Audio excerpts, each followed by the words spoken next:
ஜெய் ஸ்ரீமன் நாராயணா. அனைவருக்கும் நமஸ்காரம். வருகிற ஆகஸ்ட் 16ஆம் தேதி,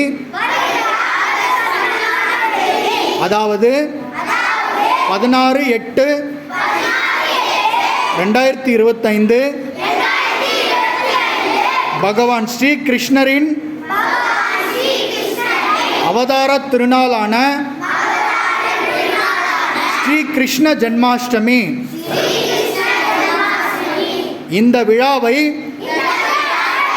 அனைவரும் அவரவரது இல்லங்களிலும் அருகிலுள்ள ஆலயங்களிலும் விசேஷமாக கொண்டாடி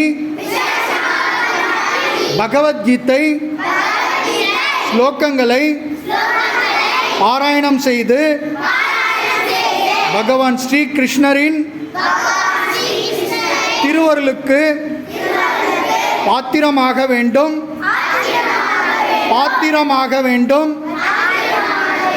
என அனைவரையும் வேண்டி வணங்கி பணிவன்புடன் கேட்டுக்கொள்கிறோம். நன்றி, வணக்கம், நமஸ்காரம். ஜெய் ஸ்ரீராம், ஜெய் ஸ்ரீராம், ஜெய் ஸ்ரீராம். சர்வம் கிருஷ்ணார்ப்பணம்.